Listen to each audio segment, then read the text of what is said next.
आदरणीय अभिभावकों और प्यारे विद्यार्थियों, आप सभी को जेटीसी इंस्टीट्यूट की तरफ से सादर अभिनंदन। प्यारे दोस्तों, कोरोना रूपी महामारी ने हम सभी को हिला के रख दिया है, जिससे शिक्षा का क्षेत्र तो बहुत अधिक प्रभावित हुआ है। कोरोना ने तो शिक्षा रूपी क्षेत्र को बदल के ही रख दिया है। कोरोना ने यहाँ तक कि शिक्षा के संपूर्ण जगत को हिला के रख दिया है। जहां तक मुझे लगता है कि आने वाले समय में यह शिक्षा का जो बदला हुआ स्वरूप, जो ऑनलाइन एक प्लेटफॉर्म के रूप में आ रहा है, वो बढ़ता ही जाएगा। इसको ध्यान में रखते हुए जेटीसी इंस्टीट्यूट ने यूट्यूब कोर्स आप सभी विद्यार्थियों के लिए उपलब्ध करवाने की पूरी कोशिश की है, और वो भी बिल्कुल फ्री। ये जो वीडियोज हम लोगों ने आप लोगों के लिए बनाए हैं, उसमें एक काल्पनिक कक्ष पर आधारित वीडियो है जो पूर्णतः एनिमेटेड वीडियो है। इसमें गुरु तथा शिष्य के बीच में जो वार्ता हुई है, उस वार्ता में छात्रों के लिए गुणवत्तापूर्ण शिक्षा का माहौल उपलब्ध करवाने की पूरी कोशिश की गई है। मैं आप लोगों से ये निवेदन करता हूं कि हमारे ये YouTube के वीडियो आप देखें, उसको लाइक करें, शेयर करें और अपने जो भी फ्रेंड्स वगैरह हैं उनको बताएं, ताकि वो ज्यादा से ज्यादा इसका फायदा उठाएं। परिचय। छात्रों, आज हम जैव प्रौद्योगिकी और इसके प्रक्रमों को जानेंगे। क्या कोई शब्द जैव प्रौद्योगिकी को परिभाषित कर सकता है? हाँ सर, ये एक प्रौद्योगिकी है। परिचय। छात्रों, आज हम जैव प्रौद्योगिकी और इसके प्रक्रमों को जानेंगे। क्या कोई शब्द जैव प्रौद्योगिकी को परिभाषित कर सकता है? हाँ सर, ये एक प्रौद्योगिकी है जिसका उपयोग उत्पादों को रूपांतरित करने और मानव जीवन हेतु उन्हें उपयोगी बनाने के लिए किया जाता है। बहुत अच्छे। वे प्रक्रम क्या हैं जिन्हें हम जैव प्रौद्योगिकी में शामिल करते हैं? सर, इसमें कृत्रिम डीएनए का निर्माण शामिल है। सही कहा। डीएनए का क्या अर्थ है? सर, डीऑक्सी रिबोन्यूक्लिक अम्ल। सही कहा। तो आओ, इस पाठ में हम जैव प्रौद्योगिकी के सिद्धांत और प्रक्रमों के बारे में विस्तार से चर्चा करेंगे।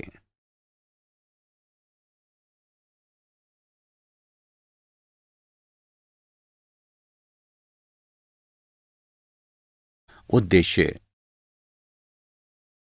इस पाठ के अंत में आप निम्न करने में सक्षम हो जाएंगे: जैव प्रौद्योगिकी के सिद्धांतों का वर्णन करना, एक कृत्रिम पुनर्योगज डीएनए अणु के निर्माण का वर्णन करना, पुनर्योगज डीएनए प्रौद्योगिकी के साधनों का वर्णन करना, डीएनए खंड के पृथक्करण एवं विलयन की चर्चा करना, क्लोनिंग संवाहक का वर्णन करना, पुनर्योगज डीएनए प्रौद्योगिकी के प्रक्रमों का वर्णन करना।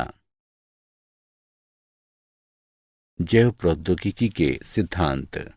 जैव प्रौद्योगिकी एक तकनीक है जिसमें उत्पादों को बनाने या रूपांतरित करने, पौधों या जंतुओं में सुधार करने के लिए या विशिष्ट उपयोग हेतु सूक्ष्म जीवों का विकास करने के लिए जीवों का उपयोग किया जाता है।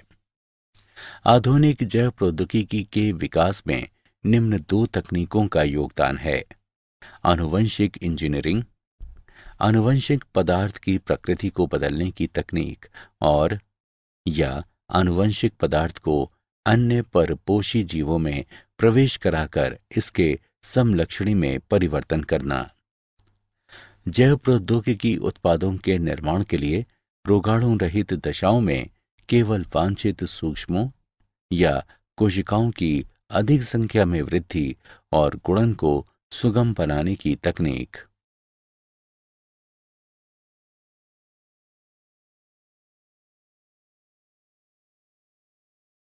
आनुवंशिक इंजीनियरिंग के सिद्धांतों का विकास।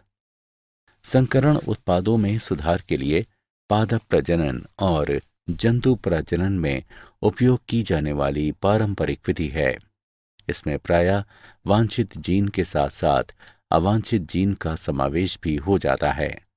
संकरण की कमियों को दूर करने के लिए आनुवंशिक इंजीनियरिंग द्वारा पुनर्योगज डीएनए विकसित किया जा सकता है। विजातीय डीएनए या कृत्रिम डीएनए से जुड़ा परपोषी डीएनए पुनर्योगज डीएनए कहलाता है। प्रतिकृति का मूल डीएनए का अनुक्रम है, जिस स्थान पर प्रतिकृतियन या एक गुणसूत्र प्लाज्मिड या वायरस पर शुरू होता है। जीवाणु, प्लाज्मिड तथा छोटे वायरसों सहित छोटे डीएनए के लिए एकल मूल ही पर्याप्त है।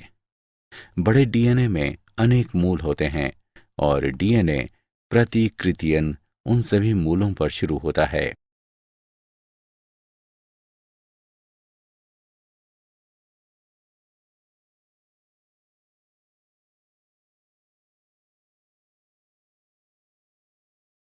कृत्रिम पुनर्योगज डीएनए अणु का निर्माण। जब विजातीय डीएनए प्रतिकृति के मूल से जुड़ा होता है तो परपोषी जीव में डीएनए प्रतिकृति एवं गुणित हो सकते हैं। ये डीएनए क्लोनिंग कहलाता है। कृत्रिम पुनर्योगज डीएनए का निर्माण। प्लाज्मिड अतिरिक्त गुणसूत्र डीएनए हैं जो एक जीवाणु से दूसरे जीवाणु तक जीन या डीएनए स्थानांतरित कर सकते हैं। वे साल्मोनेला टाइफीमोरियम के प्लाज्मिड से प्रतिजैविक प्रतिरोधी जीन को प्रतिबंधन एंजाइम्स द्वारा काटकर अलग करते हैं। पृथक जीन डीएनए लिगेज एंजाइम द्वारा प्लाज्मिड से जुड़ा हुआ था। ये पुनर्योगित डीएनए पात्रे बनाता है जो प्रयोगशाला की दशाएं हैं। इस पुनर्योगज डीएनए को साल्मोनेला से काफी मिलते जुलते इशारिकिया कोलाई जीवाणु में स्थानांतरित किया जाता है। प्रतिजैविक प्रतिरोधी जीन ई कोलाई में प्रतिकृति बना सकते हैं और बहुप्रतियां बनती हैं। ये जीन क्लोनिंग कहलाता है। जीव के आनुवंशिक रूपांतर में निम्न चरण होते हैं।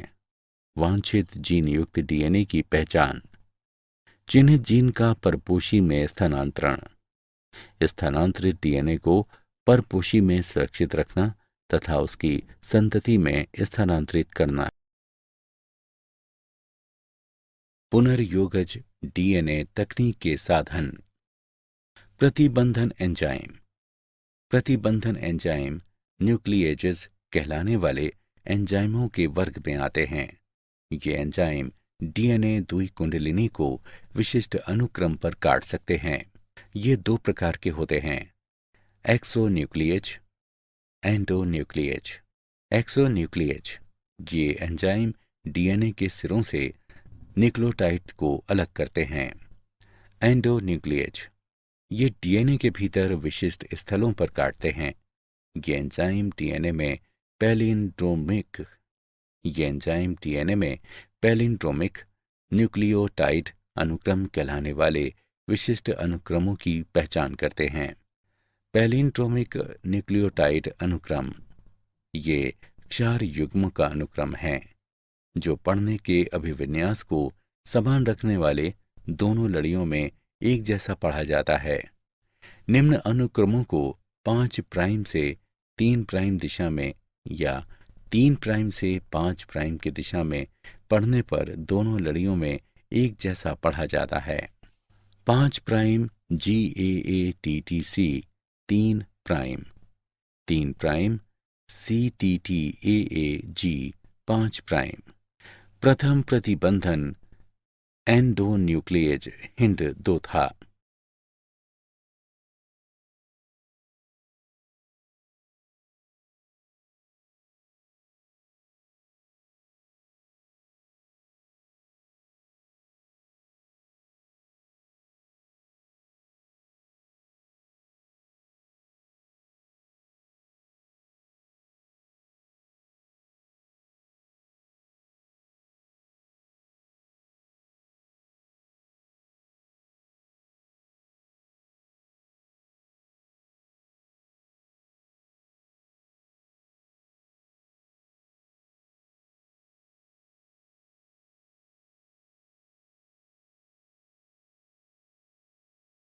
प्रतिबंधन एंडोन्यूक्लियेज एंजाइम की क्रिया द्वारा पुनर्योगज डीएनए के निर्माण में चरण।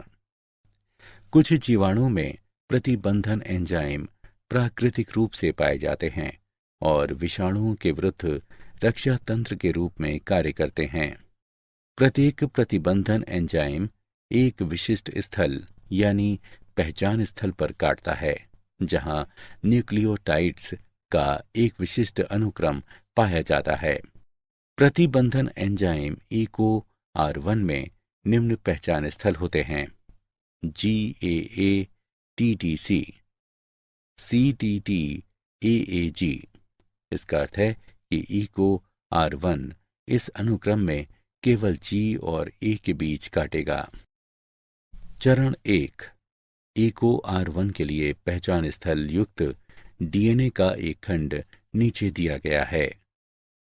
चरण 2, EcoR1 डीएनए लड़ी को पहचान स्थल पर काटता है, G और A के बीच। चरण 3, डीएनए लड़ी विखंडित हो जाती है। इससे खुले न्यूक्लियोटाइड्स या चिपचिपे छोर वाले डीएनए खंड उत्पन्न होते हैं। अन्य प्रतिबंधन एंजाइम, उदाहरण के लिए HIND2 में सीध में काटता है और बंद न्यूक्लियोटाइड वाले डीएनए खंड उत्पन्न करता है। ये खंड अनासंजी सिरे कहलाते हैं।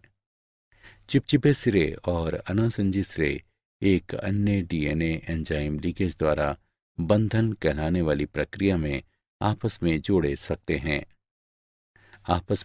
जोड़े जा सकते हैं। डीएनए लीकेज डीएनए की मरम्मत और प्रतिकृतियन में शामिल होते हैं। लीकेज का कार्य बंधन कहलाने वाली प्रक्रिया में डीएनए खंडों को पुनः जोड़ना है। डीएनए खंड 4 युग्म रेखण का उपयोग करके आपस में जुड़ जाते हैं। डीएनए के एक खंड के खुले न्यूक्लियोटाइड्स दूसरे डीएनए खंड के लिए 4 युग्मों द्वारा आकर्षित किए जाते हैं। खंड एंजाइम डीएनए लीकेज द्वारा जुड़े होते हैं, जो खंडों को उनकी शर्करा फॉस्फेट रीढ़ पर जोड़ते हैं। यदि डीएनए खंड अलग अलग स्रोतों से है तो पुनर्योजन डीएनए उत्पन्न होता है।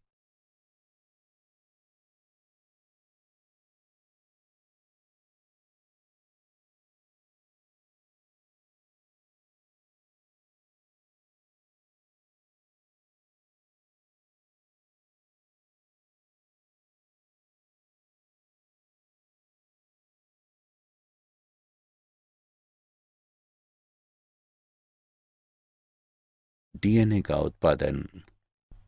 पुनर्योगज डीएनए का उत्पादन प्रतिबंधन एंजाइम ECO की क्रिया के परिणाम स्वरूप होता है और बंधन को निम्नलिखित आरेख में दर्शाया गया है। एंजाइम दोनों डीएनए को समान आमाप पर काटता है। उसके बाद दोनों डीएनए खंडों को चिपचिपे सिरों पर जोड़ा जा सकता है और इसके फलस्वरूप पुनर्योगज डीएनए बनता है।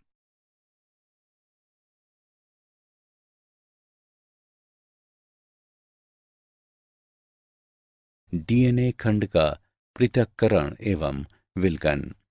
डीएनए खंडों को जेल इलेक्ट्रोफोरेसिस यानी विद्युत कण संचलन का उपयोग करके अलग किया जा सकता है।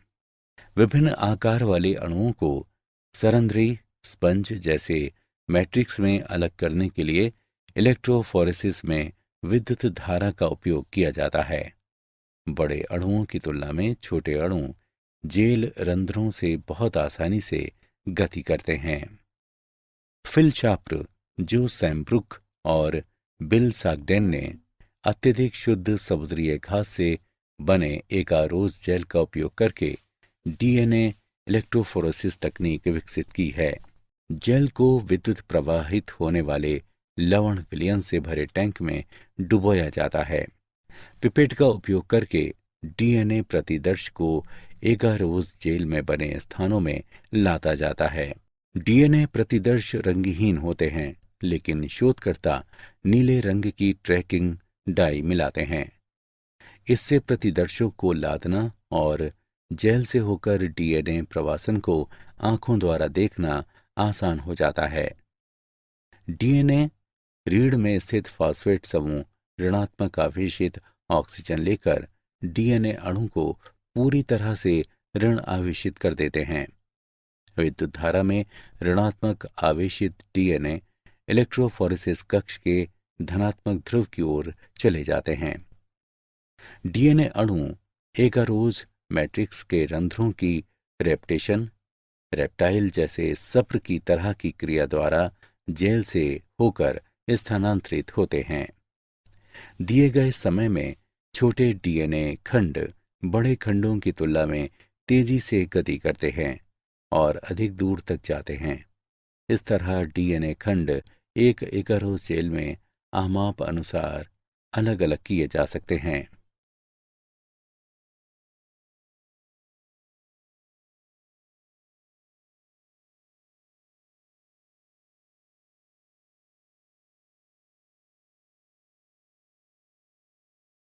क्लोनिक संवाहक एक डीएनए अणु जो विजातीय डीएनए को एक परपोषी की कोशिका में ले जाता है, जीवाणु कोशिका के भीतर प्रतिकृति बनाता है और स्वयं की अनेक प्रतियां उत्पन्न करता है और विजातीय डीएनए क्लोनिंग संवाहक कहलाता है। क्लोनिंग संवाहक प्रतिबंधन एंजाइमों के लिए अगले महत्वपूर्ण साधन हैं। सामान्य क्लोनिंग संवाहक प्लाज्मिड और जीवाणुभोजी हैं। एक संवाहक में क्लोनिंग को आसान करने के लिए निम्न विशेषताओं की आवश्यकता होती है। प्रतिकृतियन की उत्पत्ति यानी मूल। यह एक अनुक्रम है जहां से प्रतिकृतियन की शुरुआत होती है और डीएनए का कोई भी टुकड़ा जब इस अनुक्रम से जुड़ जाता है तो अगली कोशिकाओं में प्रतिकृतियन कर सकता है।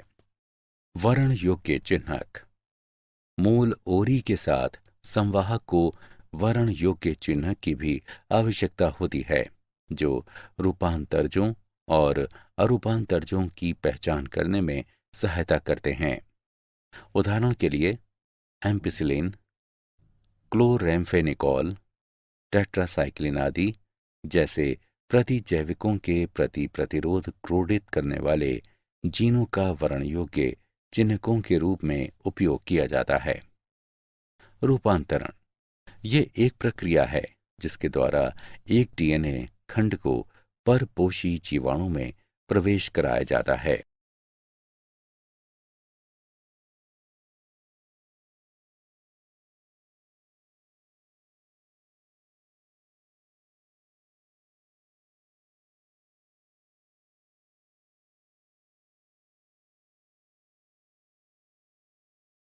क्लोनिंग संवाहक क्लोनिंग स्थल ये वे स्थल हैं जहां पर विजातीय डीएनए जुड़ता है।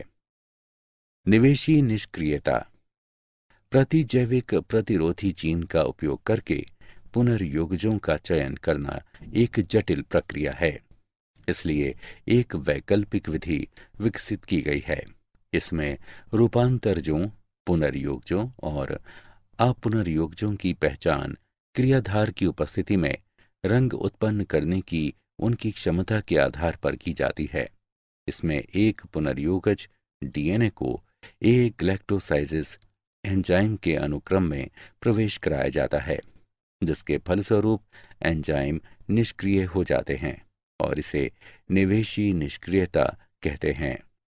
इसलिए इस प्रकार के जीवाणु द्वारा नीला रंग नहीं प्रदान किया जाएगा, अपुनर्योगज नीला रंग प्रदान करेंगे। पौधों व जंतुओं में जीन क्लोनिंग हेतु संवाहक जीनों को स्थानांतरित करने के लिए कुछ जीवाणु और वायरस का उपयोग किया जाता है।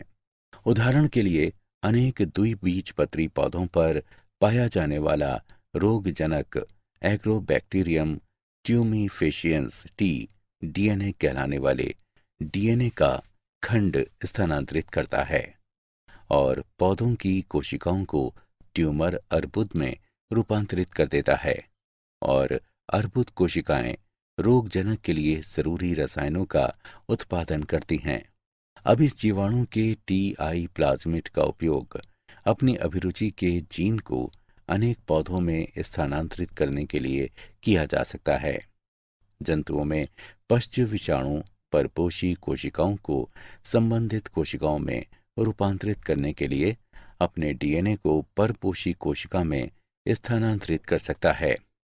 इसलिए पश्च विषाणु का एक संवाहक के रूप में उपयोग किया जाता है यदि हानिकारक डीएनए को अभिरुचि के जीन द्वारा बदला जा सकता है। सक्षम आतिथ्य यानी पुनर्योगज डीएनए के साथ रूपांतरण हेतु।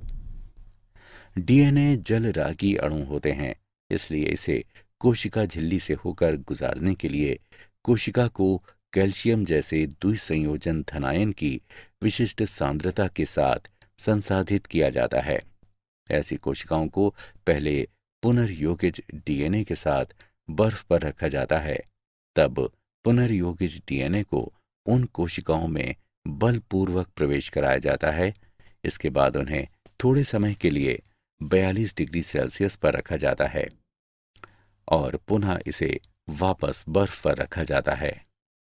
विजातीय डीएनए को प्रवेश कराने की अन्य विधियां सूक्ष्म अंतःक्षेपण और बायोलिस्टिक या जीनगन हैं। सूक्ष्म अंतःक्षेपण में डीएनए को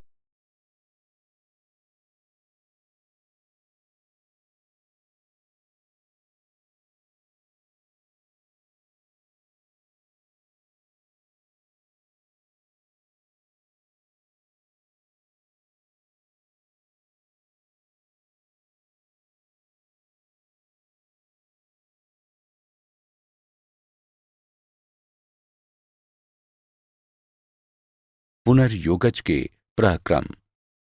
पुनर्योगज डीएनए तकनीक में अनेक चरण शामिल होते हैं, जैसे आनुवंशिक पदार्थ डीएनए का पृथक्करण, डीएनए को विशिष्ट स्थलों पर काटना, पीसीआर का उपयोग करके अभिरुचि के जीन का प्रवर्धन, परपोषी कोशिका या जीव में पुनर्योगज डीएनए का निवेशन, बाहरी जीन उत्पाद प्राप्त करना, अनुप्रवाह संसाधन, आनुवंशिक पदार्थ डीएनए का पृथक्करण। प्रतिबंधन एंजाइम की क्रिया के लिए डीएनए को शुद्ध रूप में प्राप्त किया जाना चाहिए। ये लाइसोजाइम, सेलुलोज, काइटिनेज जैसे एंजाइमों से जीवाणु कोशिकाओं को संसाधित करके किया जाता है। डीएनए हिस्टोन, प्रोटीन और आरएनए के साथ गुंधे रहते हैं।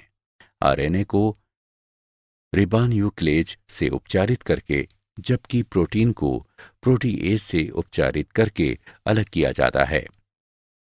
अन्य अणुओं को उचित उपचार द्वारा अलग किया जाता है और अनंत गुत्वा द्रुत शीतित एथेनॉल मिलाने से शोधित डीएनए अवक्षेपित हो जाता है। डीएनए को विशिष्ट स्थलों पर काटना। शोधित अणुओं को इष्टतम परिस्थितियों में रखने पर प्रतिबंधन एंजाइम का उपयोग किया जाता है। प्रतिबंधन एंजाइम की वृद्धि जांचने के लिए पाचन एगारोज जेल इलेक्ट्रोफोरेसिस का उपयोग किया जाता है। पुनर्योगज डीएनए तैयार करने के लिए स्रोत डीएनए से काटा गया अभिरुचि का जीन तथा खाली जगह के साथ कटे हुए संवाहक को मिश्रित किया जाता है और लिगेज मिलाया जाता है। पुनर्योगज डीएनए प्रौद्योगिकी के प्रक्रम। पीसीआर का उपयोग करके अभिरुचि के जीन का प्रवर्धन। पॉलीमरेज श्रृंखला अभिक्रिया यानी पीसीआर विशिष्ट डीएनए अनुक्रमों का घातांकी प्रवर्धन प्रदान करती है। पीसीआर के लिए आवश्यक है डीएनए टेम्पलेट, कोई भी स्रोत जिसमें एक या अधिक लक्षित डीएनए अणु होते हैं प्रवर्धित किए जाते हैं। उपक्रमक समान G+C सामग्री के साथ साथ लगभग 10 से 18 न्यूक्लियोटाइड्स के रासायनिक संश्लेषित अल्प न्यूक्लियोटाइड का युग्म उपक्रमकों के रूप में कार्य करता है, जो एक दूसरे के प्रति सीधे डीएनए संश्लेषित करते हैं। एंजाइम सामान्य रूप से उपयोग किए जाने वाले दो एंजाइम हैं, टैग पॉलीमरेज और वेंट पॉलीमरेज। ये 95 डिग्री सेल्सियस पर 1 से 2 मिनट तक बचे रह सकते हैं। इस तकनीक में 3 चरण शामिल हैं। एक, विकृतीकरण, लक्षित डीएनए का गलन। द्विलड़ीय डीएनए से इसकी पूरक लड़ियों को पृथक करने के लिए उच्च तापमान यानी 15 सेकंड के लिए 95 डिग्री सेल्सियस का उपयोग करके इसे विकृत किया जाता है। डीएनए संश्लेषण के लिए प्रत्येक पृथक एक लड़ीय डीएनए टेम्पलेट के रूप में कार्य करता है। 2. उपक्रामक तापानुशीलन। विकृत डीएनए लड़ियों के लिए 2 अल्प न्यूक्लियोटाइड उपक्रमकों का तापानुशीलन अतिरिक्त उपक्रमक मिलाकर और 60 सेकंड के लिए लगभग 68 डिग्री सेल्सियस तापमान कम करके किया जा सकता है। उपक्रमक हाइड्रोजन बंध बनाते हैं जो डीएनए अनुक्रम के दोनों सिरों पर डीएनए का तापानुशीलन करता है। 3. उपक्रामकों का विस्तार, बहुलकीकरण। डीएनए पॉलीमरेज उपक्रामकों को बढ़ाने के लिए उपक्रामक की बहुलकीकरण प्रक्रिया की शुरुआत करता है, जिसके परिणाम स्वरूप लक्षित डीएनए अनुक्रम की प्रतियों का संश्लेषण होता है। उपयोग किए जाने वाले दो एंजाइम टैग पॉलीमरेज और वेंट पॉलीमरेज हैं। पुनर्योगज डीएनए प्रौद्योगिकी के प्रक्रम। परपोषी कोशिका या जीव में पुनर्योगज डीएनए का निवेशन। यदि पुनर्योगज डीएनए को, जिसमें प्रतिजैविक एम्पिसिलिन प्रतिरोधी जीन स्थित होता है, ई कोलाई कोशिकाओं में स्थानांतरित किया जाता है, तो परपोषी कोशिका एम्पिसिलिन प्रतिरोधी कोशिकाओं में रूपांतरित हो जाती हैं। इस स्थिति में एम्पिसिलिन प्रतिरोधी जीन वर्ण योग्य चिन्ह कहलाता है। बाहरी जीन उत्पाद प्राप्त करना। विजातीय डीएनए जीन अभिव्यक्ति द्वारा वांछित प्रोटीन उत्पन्न करने के लिए प्रायः गुणित हो जाता है। जब प्रोटीन कूट लेखन जीन की किसी विषमजात परपोषी में अभिव्यक्त होता है तो इसे पुनर्योगज प्रोटीन कहते हैं। अधिक मात्रा में उत्पादों को उत्पन्न करने के लिए 100 से 1000 लीटर आयतन वाले बायोरिएक्टर का उपयोग किया जाता है। बायोरिएक्टर वृद्धि परिस्थितियों यानी तापमान, पीएच, क्रियाधार, लवण, विटामिन, ऑक्सीजन का उपयोग करके वांछित उत्पाद प्राप्त करने के लिए अनुकूलतम परिस्थितियां प्रदान करता है। प्रायः विलोडन प्रकार के बायोरिएक्टर का उपयोग किया जाता है जो सामान्यतः बेलनाकार होते हैं या जिनके आधार घुमावदार होते हैं। विलोडक बायोरिएक्टर में ऑक्सीजन उपलब्धता व उसके मिश्रण का काम करते हैं। विकल्पतः हवा बुलबुले के रूप में बायोरिएक्टर में भेजी जा सकती है। एक बायोरिएक्टर में निम्न घटक होते हैं: एक प्रक्षोभक तंत्र, ऑक्सीजन प्रदाय तंत्र, झाग नियंत्रण तंत्र, तापक्रम नियंत्रण तंत्र, पीएच नियंत्रण तंत्र और प्रतिचयन प्रद्वार।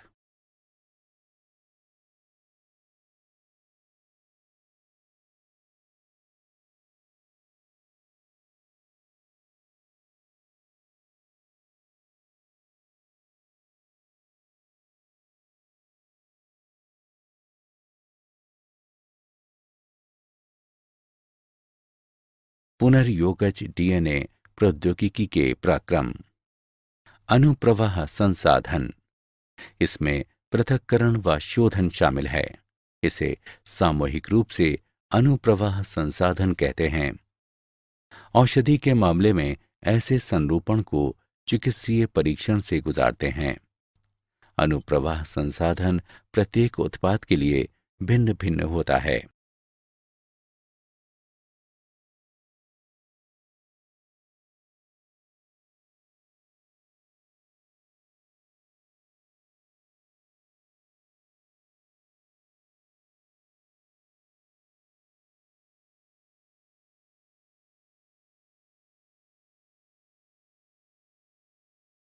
क्या आप जानते हैं, आनुवंशिक रोगों से नवजात शिशुओं की मृत्यु के बारे में पहले से डॉक्टरों को ये पता कि इसके लिए कौन दोषी है चल जाता है। अब वैज्ञानिकों ने नियमित चिकित्सा देखभाल के लिए जीन मैपिंग के करीब पहुंचकर 1 सप्ताह के बजाय कुछ ही दिनों में उन शिशुओं के डीएनए के कुट लेखन का एक तरीका खोज लिया है। सिर्फ 50 घंटों में हम नवजात शिशु के जीनोम का विकोडन और व्याख्या कर सकते हैं। सारांश। आइए हमने जो कुछ सीखा है उसे संक्षेप में दोहराएं। जैव प्रौद्योगिकी एक तकनीक है जिसमें उत्पादों को बनाने या रूपांतरित करने, पौधों या जंतुओं में सुधार करने के लिए या विशिष्ट उपयोग हेतु सूक्ष्म जीवों का विकास करने के लिए जीवों का उपयोग किया जाता है। संकरण की कमियों को दूर करने के लिए आनुवंशिक इंजीनियरिंग द्वारा पुनर्योगज डीएनए विकसित किया जा सकता है। जब विजातीय डीएनए प्रतिकृति के मूल से जुड़ा होता है तो परपोषी जीव में डीएनए प्रतिकृति व गुणित हो सकते हैं। ये डीएनए क्लोनिंग कहलाता है। प्रतिजैविक प्रतिरोधी जीन ई कोलाई में प्रतिकृति बना सकते हैं और बहुप्रतियां बनती हैं। ये जीन क्लोनिंग कहलाता है। प्रतिबंधन एंजाइम डीएनए द्विकुंडलिनी को विशिष्ट अनुक्रम पर काट सकते हैं। पुनर्योगज डीएनए प्रतिबंधन एंजाइम EcoR1 और बंधन की क्रिया द्वारा उत्पन्न किए जा सकते हैं। डीएनए खंडों को जेल इलेक्ट्रोफोरेसिस यानी विद्युत कण संचलन का उपयोग करके अलग किया जा सकता है। एक डीएनए अणु जो विजातीय डीएनए को एक परपोषी की कोशिका में ले जाता है, जीवाणु कोशिका के भीतर प्रतिकृति बनाता है और स्वयं की अनेक प्रतियां उत्पन्न करता है और विजातीय डीएनए क्लोनिंग संवाहक कहलाता है। पुनर्योगज डीएनए तकनीक में अनेक चरण शामिल होते हैं। आनुवंशिक पदार्थ यानी डीएनए का पृथक्करण, डीएनए को विशिष्ट स्थलों पर काटना, पीसीआर का उपयोग करके अभिरुचि के जीन का प्रवर्धन, परपोषी कोशिका जीव में पुनर्योगज डीएनए का निवेशन, बाहरी जीन उत्पाद प्राप्त करना, अनुप्रवाह संसाधन।